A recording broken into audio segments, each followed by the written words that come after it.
Today's scripture comes from Mark 5, verse 21 to 43.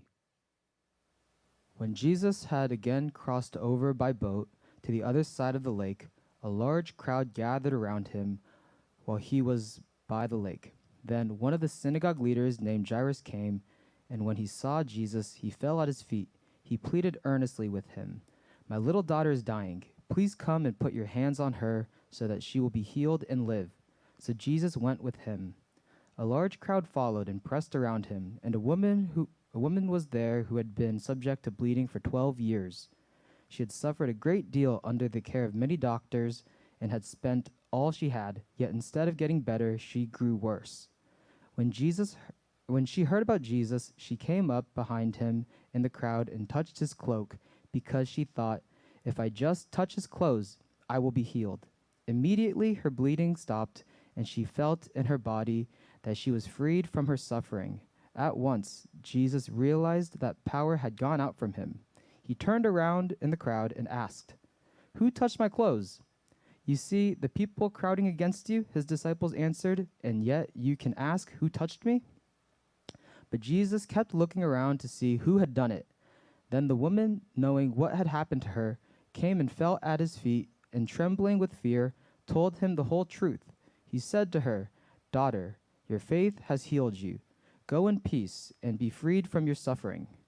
While Jesus was still speaking, some people came from the house of Jairus, the synagogue leader. "Your daughter is dead," they said. "Why bother the teacher anymore?" Overhearing what they said, Jesus told him, "Don't be afraid, just believe." He did not let anyone follow him except for Peter, James, and John, the brother of James. When they came to the home of the synagogue leader, Jesus saw a commotion, with people crying and wailing loudly. He went in and said to them, "Why all this commotion and wailing? The child is not dead, but asleep." But they laughed at him. After he put them all out, he took the child's father and mother and the disciples who were with him, and went in where the child was. He took her by the hand and said to her, "Talitha cum," which means, "Little girl, I say to you, get up." Immediately the girl stood up and began to walk around. She was 12 years old. At this they were completely astonished. He gave strict orders not to let anyone know about this, and told them to give her something to eat. This is the word of the Lord.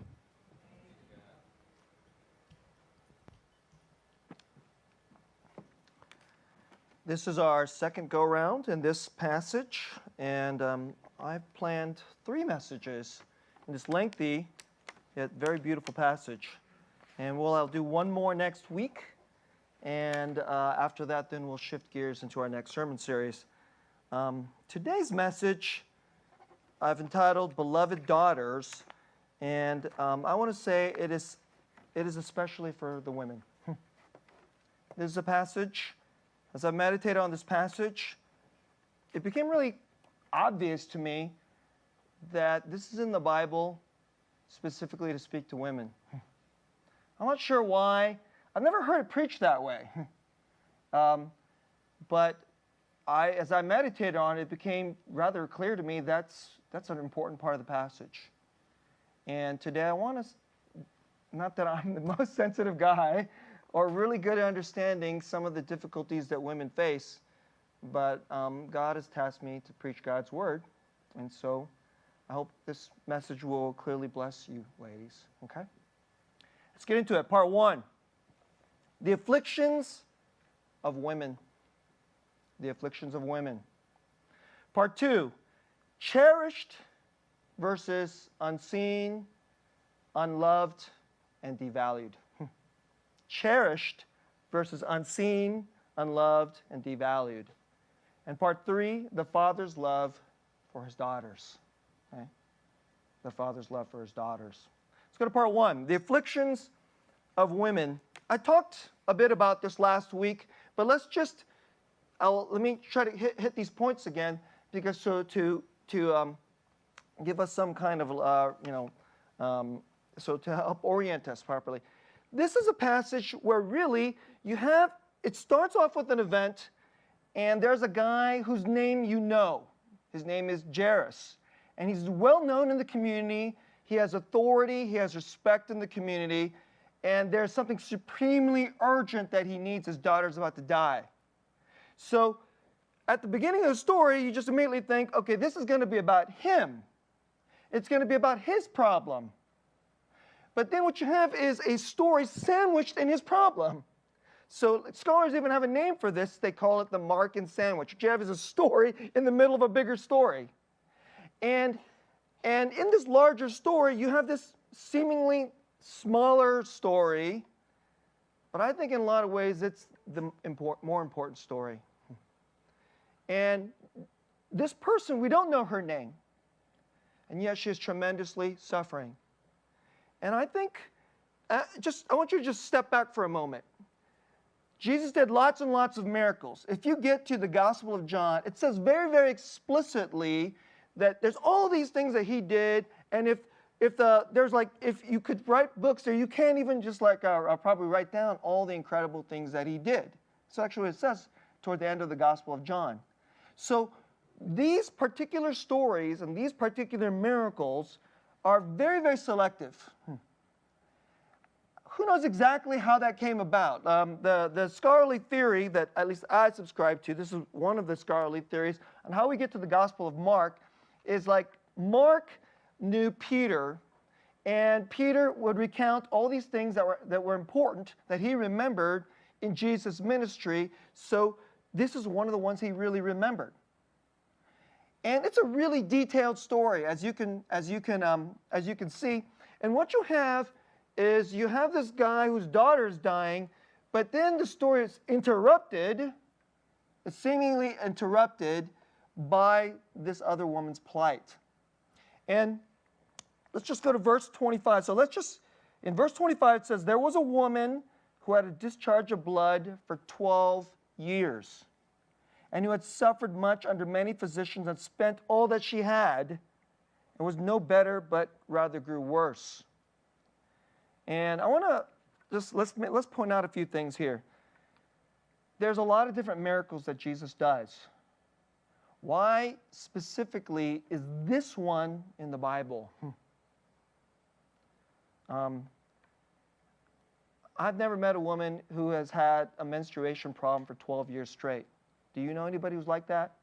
If there's anybody in this room who's like that, you really know this isn't the Bible for you.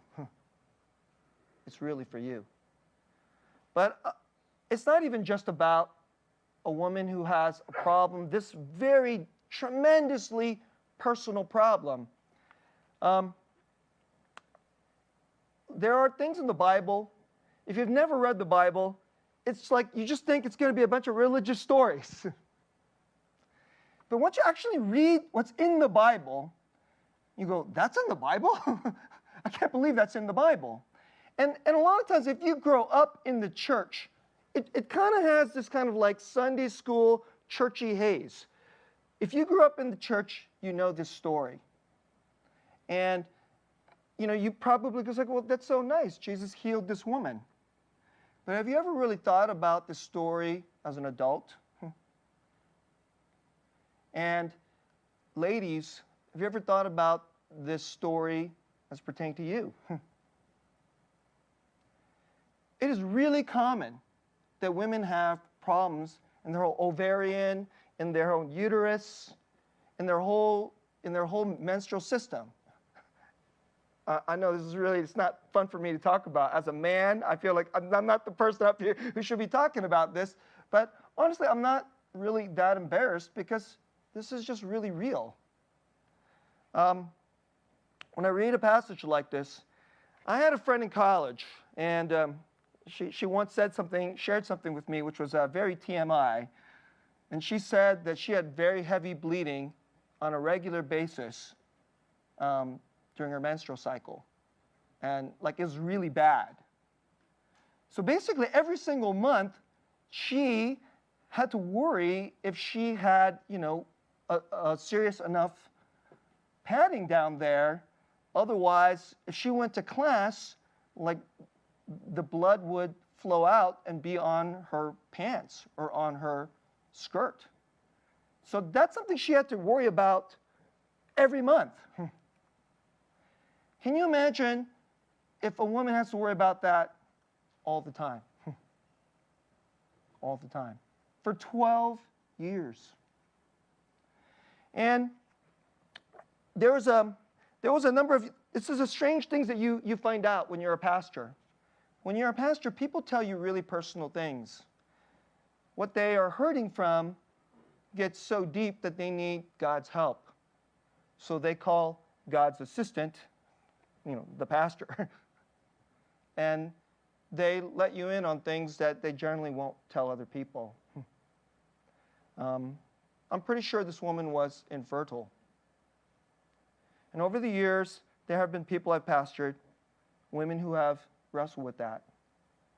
And let me tell you, it is extremely painful. I have known some brothers, when they could not conceive, he and his wife could not conceive, it was really hard on him. But I've never met a man it was harder on than it was for his wife. It would kill her.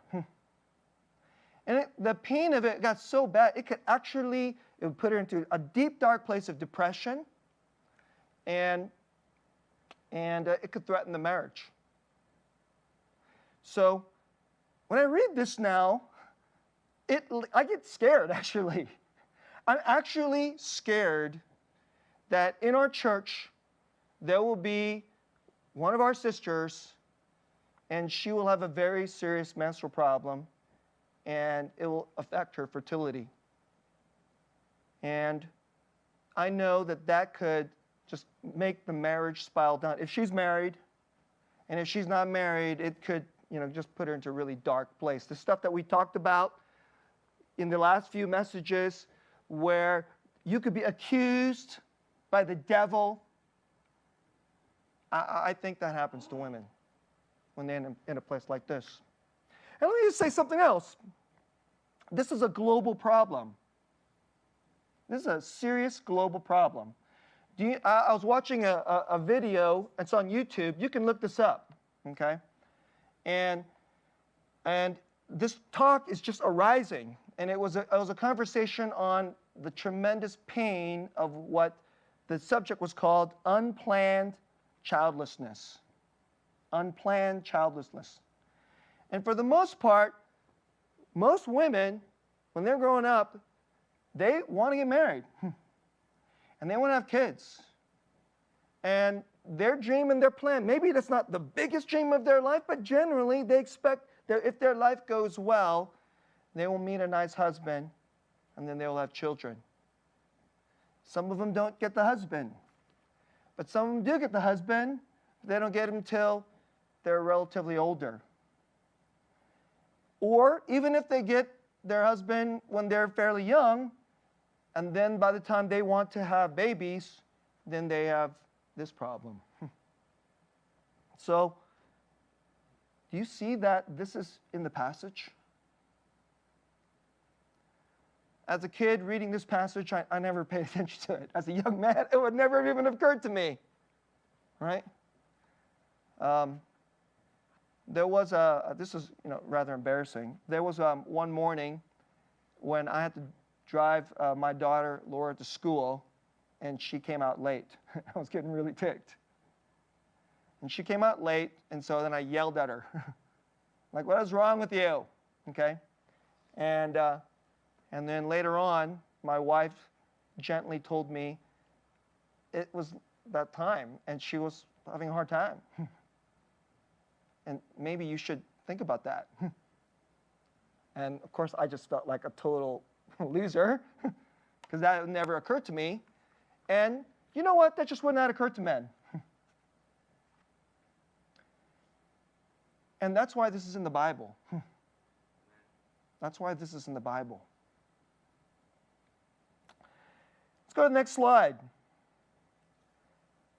Verse 33, the woman, knowing what had happened to her, came in fear and trembling and fell down before him. So Jesus stops. He holds everything up. His disciples think he's nuts. They think he's unreasonable. They think he's like, aren't you the brilliant Jesus? The wise Messiah? We think you're probably the Messiah. What are you doing? Don't you know, we got to get there. We got to get to Jairus' house. And you are holding everything up to ask who the heck touched you? What? That's probably what they're thinking, except they probably wouldn't say, who the heck are you thinking you are? Because that's Jesus. And they wouldn't say that to him, but that's probably what they're thinking. And she's afraid to come forward. And as I explained to you last week, it says in the Bible in Leviticus chapter 15. So this is their laws that when you go before God in the temple, you're supposed to be ritually cleansed. It's to represent purity. And it says in Leviticus chapter 15, basically if a woman is at that time of the month, that she becomes ritually unclean for 7 days. For 7 days. She actually cannot go to the temple for 7 days. And as I said to you last week, it's not only it's like for the man too. So if he has certain secretions, so in the first half of the chapter, it actually tells the man, you're ritually unclean too. And you go through a portion for 7 days. But it actually goes on that if she touches other people during that period, same for the man, but obviously it's going to be far more relevant to women because this happens every single month, then she makes that person ritually unclean. So what she did by touching Jesus' clothes, she didn't touch him, she just touched the very tip of his clothes. She actually made him ritually unclean, and now he's not supposed to enter the temple for 7 days. Now, I want to just say a little something about this. I'm pretty sure they were not supposed to handle this so strictly that someone like her, who is an exception to the norm, would be ostracized and would be considered unclean all the time. Because she would be unclean all the time. Anytime she's touched someone, she would make them ritually unclean. And what you're finding out in this passage, it's implied, but I think it's not too hard to see, that in this time, the ritual was understood so strictly that she suffered. She suffered for this. She didn't just suffer because she's suffering physically, and she didn't just suffer because she has weakness. She's probably, today we would know she's probably iron deficient. That's another crazy thing that's happened. I once had a man in my church said, my wife is exhausted all the time. We don't know what's going on. And I just looked at him and said, maybe you should try iron supplements. And he looked at me with this kind of like stunned look. And then like a week later, I asked him, did you try that? He said, yes, it worked. I said, there you go. Go to your pastor for some stuff. Every now and then your pastor knows things. Okay? Okay, I'm not trying to boast. I don't know why I would actually even think that, because usually I'm your stupid regular dude, and that would never occur to me. But somehow it occurred to me, I'm pretty sure it was Jesus. Okay? I'm pretty sure it was the Holy Spirit saying, tell him to get the iron to help your sister. Let me go to the next verse, verse 33. The woman, knowing what had happened to her, came in fear and trembling and fell down before him, told him the whole truth. And he said to her, daughter, your faith has made you well. Go in peace and be healed.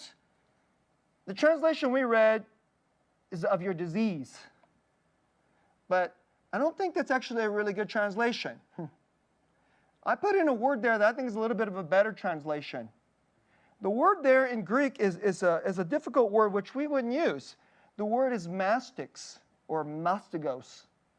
And here's what the word literally means. It literally meant a Roman whip that they would use to torture prisoners. That's the word. Daughter, your faith has saved, your faith has made you well. Go in peace and be healed of your whip. That's what the word is actually there for.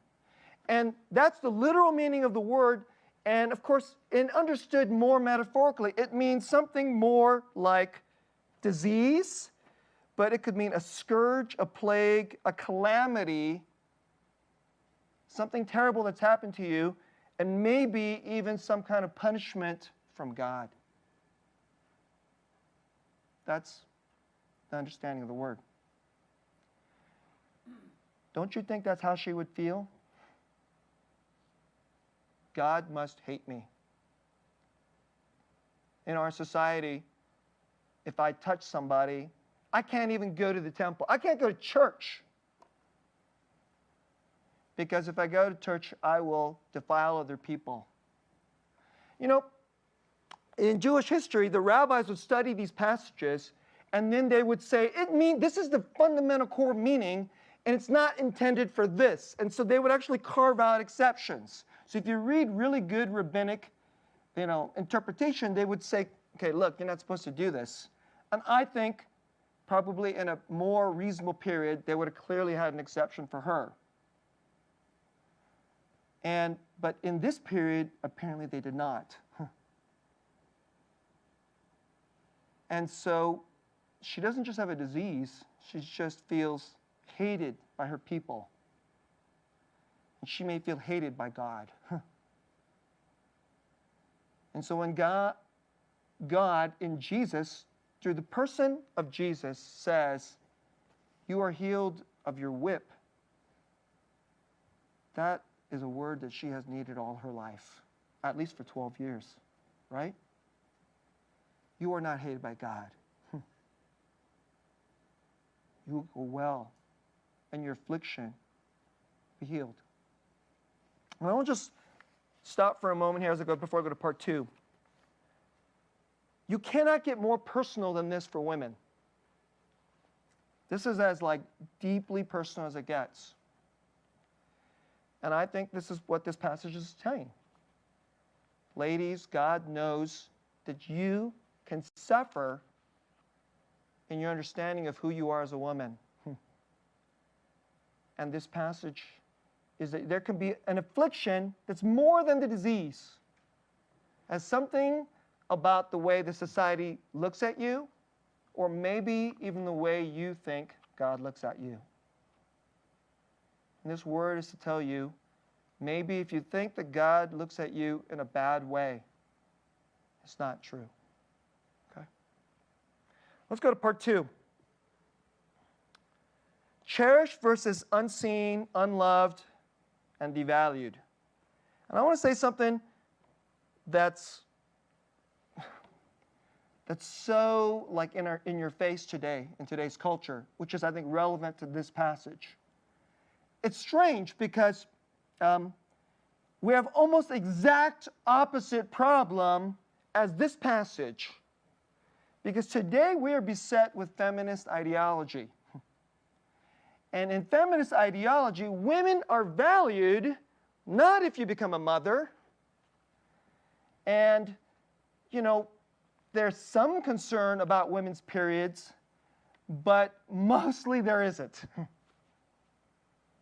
Mostly our culture thinks we can just master that, and you can have the pill, you don't have to worry about that.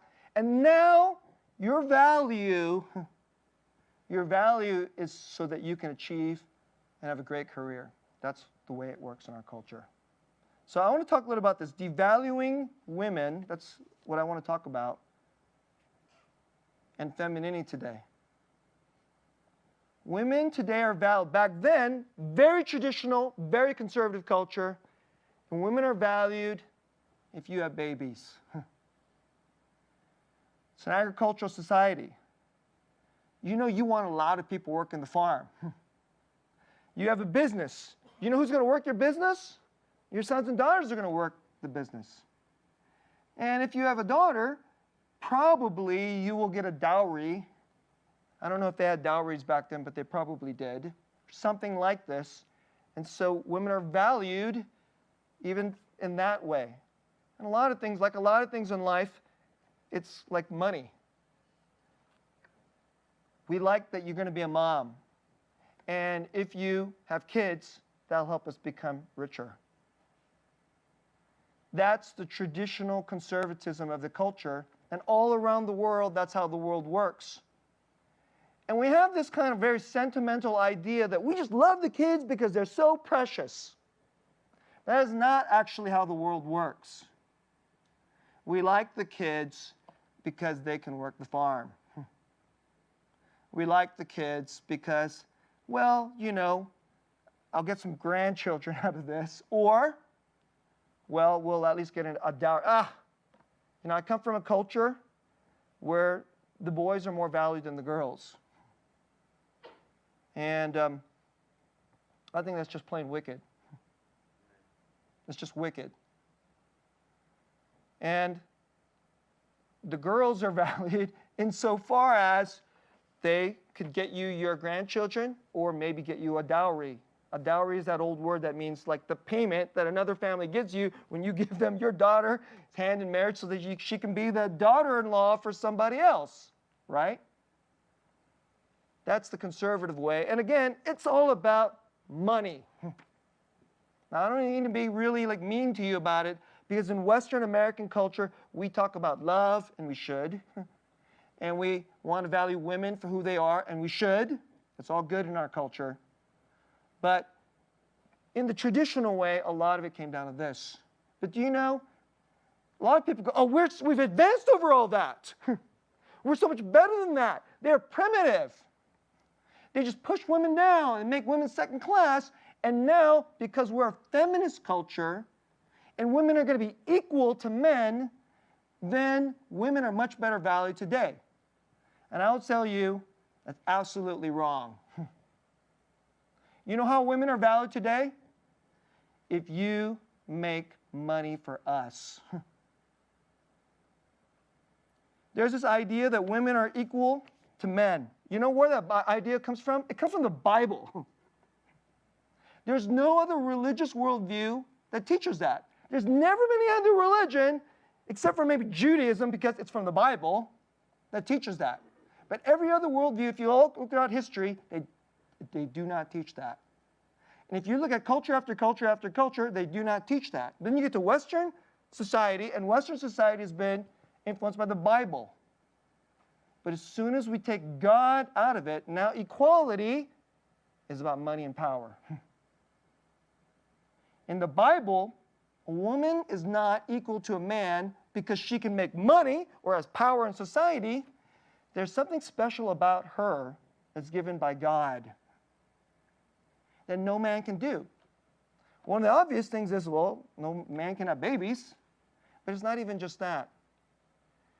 If you get to Genesis chapter 2, or Genesis, especially clear in Genesis chapter 3, God curses men in his work. And the man is called by God in the garden to have dominion over the earth. And you know what that means? Take the creation and shape it and form something beautiful out of it. And you know what? Men are thinking about it all the time. You notice that? Men think about it all the time. But God said, it's not good that he's by himself. And then he looked at all the creatures, and there was nobody there that could really help him. No other creature could help him. Sometimes we said, a dog is a man's best friend. That is not true. That absolutely is not true. A man's best friend is his wife. It's a woman. And if you're not married, you know, it's pretty bad in society if there aren't women in your society. Go to any place where there aren't enough women. How about a men's locker room? That's a pretty bad place. You don't even want to walk in there. I'm a man, I don't even want to walk in there because it's a gross, disgusting place. You ever go to like a college guy's house, apartment, and there's like 4 guys living there? And I go into their apartment and you're like, dude, somebody please clean this bathroom. Somebody please buy some vegetables. Right? Can you please not live like a bunch of slobs? And that's not even like they're not even doing anything bad. How about the army? How about a worse place? Prisons. Men need help. And they need what only women can do and what only women are. And we have a word for it. We call it feminine. We can't exactly define it. But what we know is women have a power. They have a beauty. They have a spirit. They see things. And in the Bible, Eve is cursed exactly in her womanhood. And you know where she's cursed? She's cursed in all her relationships. She's cursed in her desire for her husband. She's cursed in her motherhood. This is the gift of women. Relationships. In a way that no man can give. And in our culture, you notice that relationships are not valued at all? That's what it's like in our culture. Friendships aren't even valued. But if relationships are not valued, women are devalued. Because that's their power. That's their beauty. A number of years ago, my mother-in-law got stage 4 cancer. At least that's what she was diagnosed with. It was already, she passed away. And what we found out was she was a very unassuming, quiet, gentle, humble person. She's the kind of person that if your family gathered together, she wouldn't say much, and you could forget that she was there. A lot of mothers are like this. A lot of women are like this. But after she passed away, it was really bad in Grace's family. Relationships broke apart. And there was a pain. I won't say, so there's certain part of my in-laws, they went into depression. And their work life started to suffer. And a lot of things broke apart after Mom died. It was a stunning and shocking thing to see. We're just so blind to how important she is. And one of the things I want to say today is, ladies, we need you. We need you. Our culture is terrible to the men too.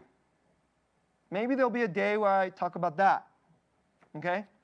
But today, we want to say we need you. We need your femininity.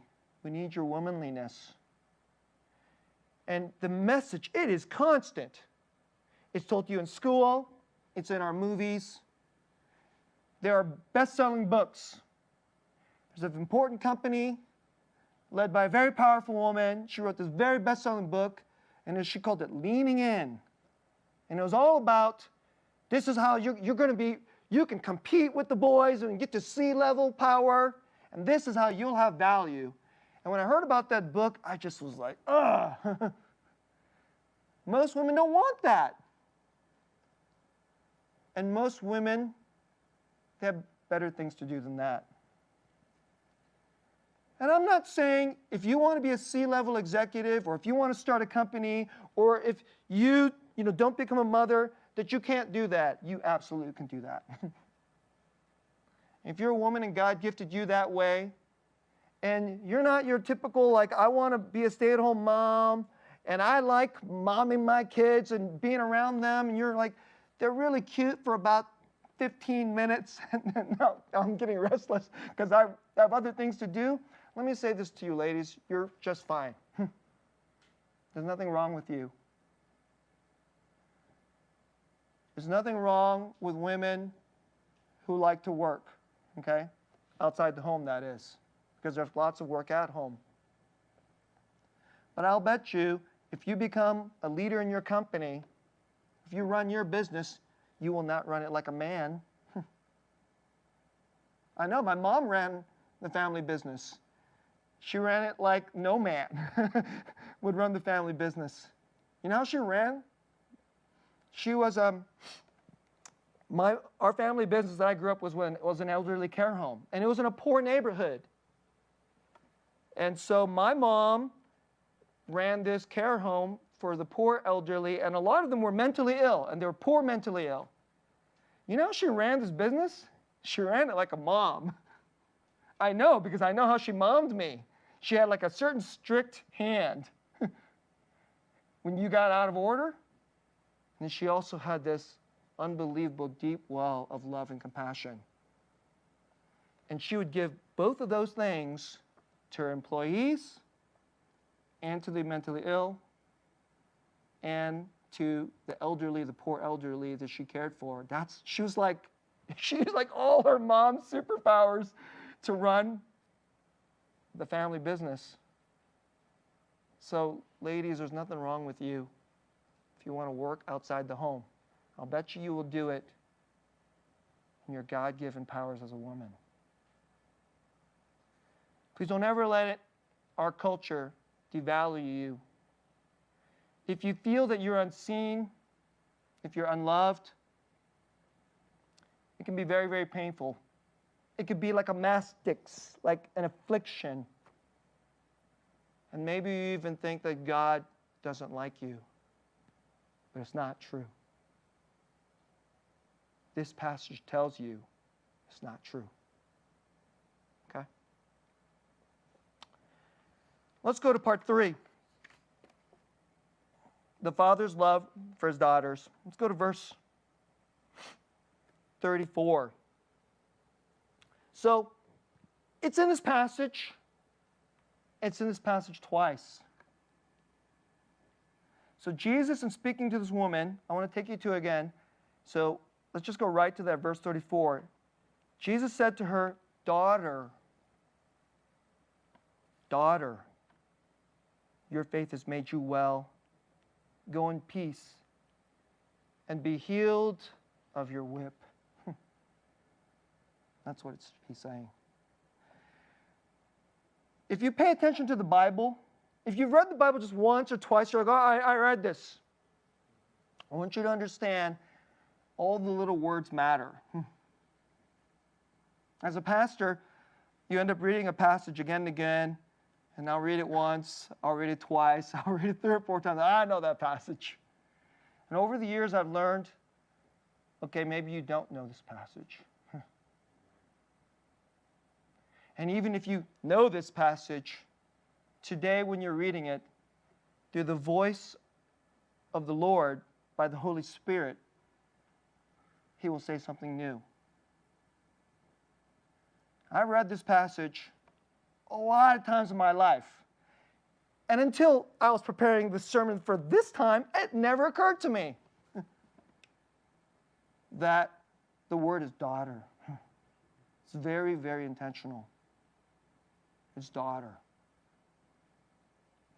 Let's go to the next time. I said, all right, well, that's interesting. When Jesus goes in the latter portion to the little girl who's not dying, she's dead. She's not dying, she has died. It's very, very obvious in the passage. If you're kind of like, well, maybe, no, it's clear. She's dead. Verse 41, taking her by the hand, Jesus said to her, Talitha Kumi, which means, little girl, I say to you, arise. The Bible goes out of its way to quote the Hebrew. The Hebrew version is Aramaic. And then it goes out of the way to tell you what the word means.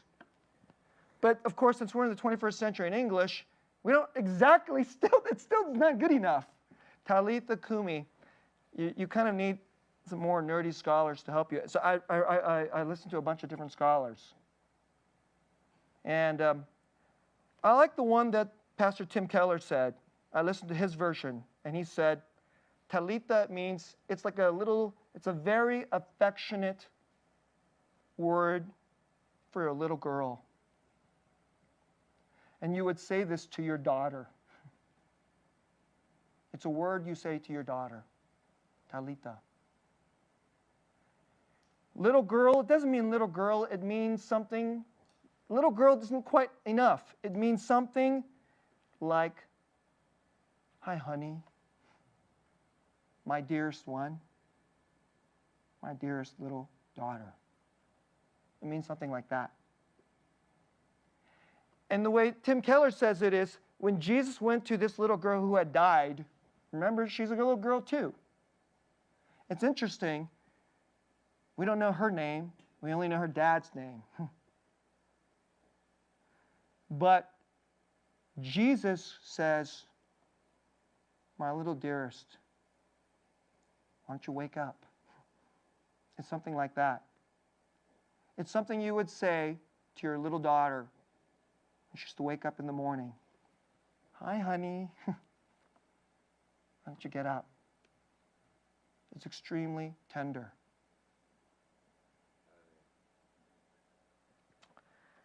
Now, let me close out a couple ways here.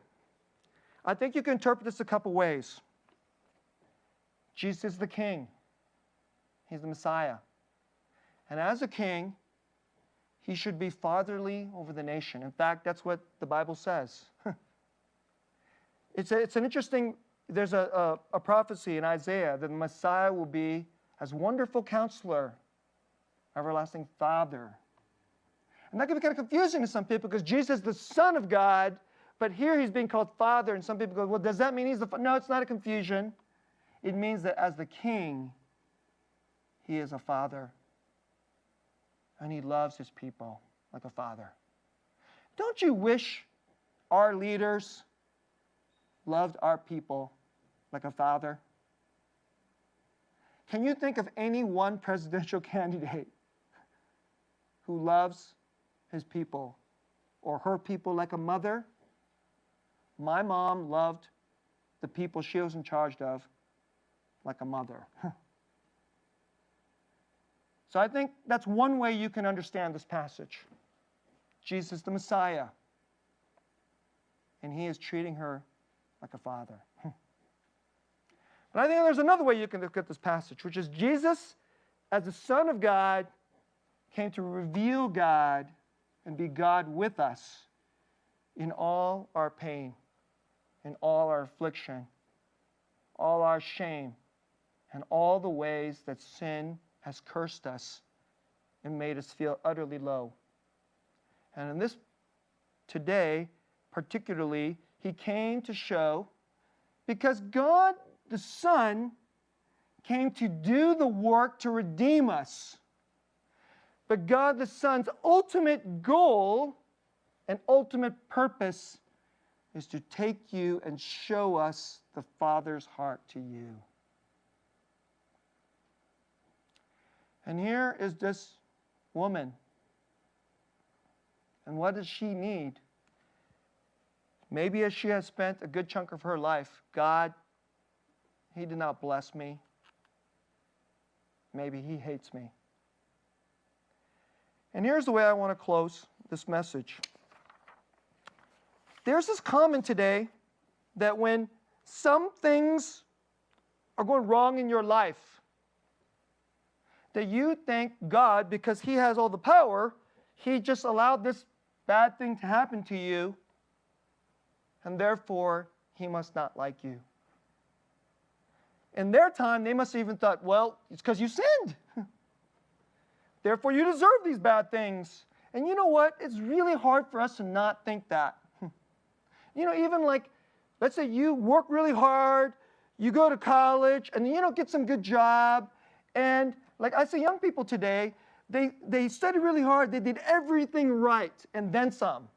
And then they don't get a job, they don't get a good job, and then they can't just sit back and go, it's just the economy just really, really stinks. Yeah? And it's not because you did anything wrong. But in their mind, they go, okay, the economy can stink, but in their mind, they're like, maybe I just wasn't good enough. And we're talking about jobs.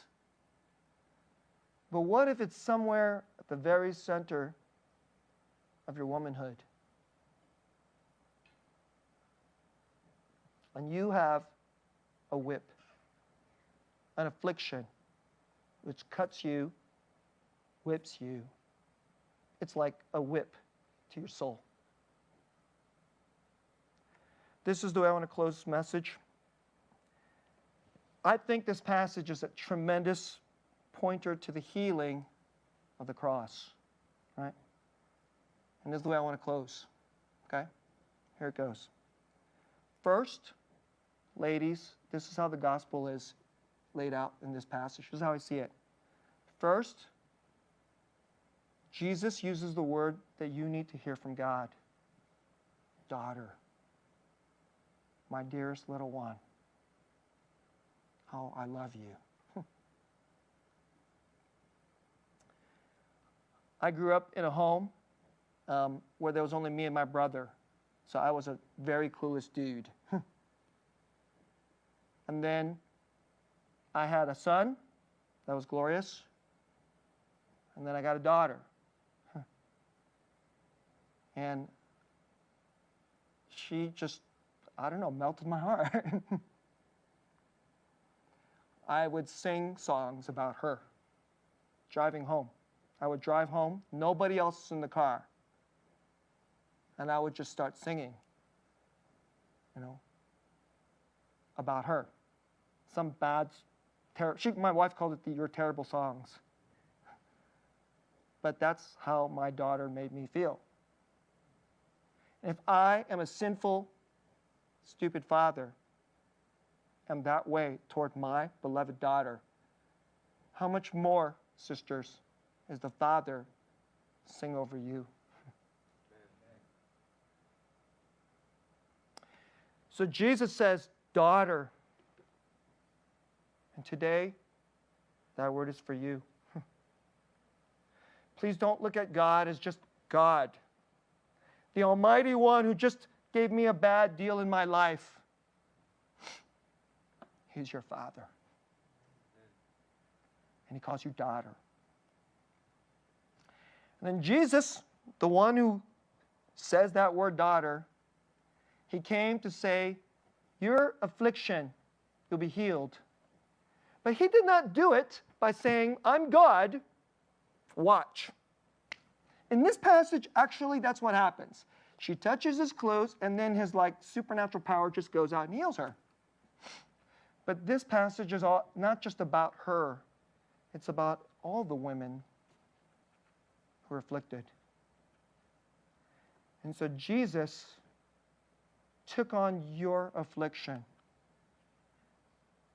by carrying your affliction to Himself. There was a much worse whip, and Jesus took the mastics to Himself. That word, mastics, is not just about you. It's about Him. And that's the cross. And then He said to the little girl, you can get up. And on Easter, Jesus got up. So that when He gets up, now He could say to you, you can arise. This affliction will not have the final say on your worth of who you are as a woman. For you are a beloved daughter.